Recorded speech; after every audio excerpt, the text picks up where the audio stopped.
안녕하세요. 권과장의 경제 이슈입니다. 오늘도 클릭해 주셔서 감사합니다. 오늘은 한일 무역 보복의 장기화 사태에 대해 이야기해 보겠습니다.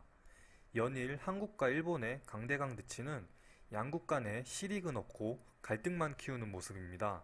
얼마 전 문재인 대통령은 침묵했던 모습과는 달리 우리 기업에 피해가 실제로 발생할 경우 필요한 대응을 하지 않을 수 없다 라는 발언을 하면서 일본 정부의 조치에 자유무역 질서를 해치는 정치적 의도가 깔려 있다고 진단하면서 강경 대응이라는 의지를 내비치며 일본을 향한 메시지 수위는 비교적 높았다고 전해지면서 정부가 8일 스위스 제네바에서 열리는 WTO 상품무역이사회에 일본의 반도체, 디스플레이, 소재 수출 규제를 추가 의제로 긴급 상정하고 규제 철회를 요청했습니다.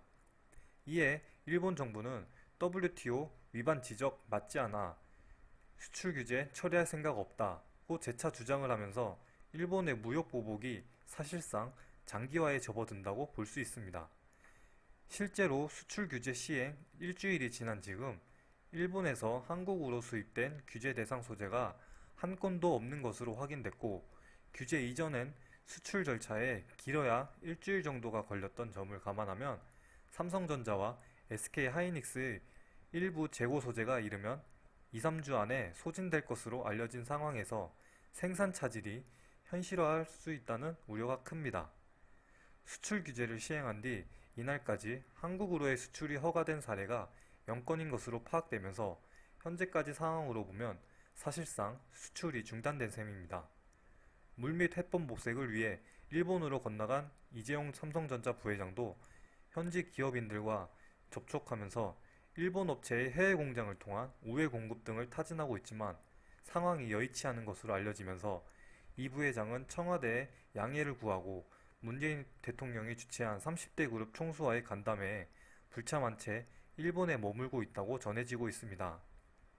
삼성은 세계 1위 등을 골자로 한 시스템 반도체 비전 2030 전략 차질도 걱정해야 할 상황에 놓였으며 지난 4월부터 극자외선 노광 장비를 이용한 7나노 파운드리 공정 양산을 시작한 상황에서 본격적인 시장 확대에 암초를 만난 셈이며 일본의 경제 보복으로 한국의 반도체 생산이 30% 감소하면 한국은 약 40조 원의 실질 GDP 손실을 입게 된다는 전망이 나오면서 한일 무역 분쟁의 최대 수혜국은 중국이라는 소리까지 나오고 있는 상황입니다. 한편 LG디스플레이 강인병 부사장은 일본이 4일부터 수출 규제를 본격화한 불산, 포토리지스트, 플루오린 폴리이미드 중 불산에서만 약간의 우려가 있는 상황이라면서 불산을 대체하기 위해 여러 국산 제품으로 성능 시험하고 있다고 밝히면서 아직 시험 결과가 나오지 않았지만 대체 가능성이 있는 제품을 찾아서 문제가 발생할 가능성에 대비하려 한다면서 불산의 대체품이 머지않아 나올 수 있음을 시사하였습니다. 다음 이슈로 또 찾아뵙겠습니다. 권과장의 경제 이슈였습니다. 감사합니다.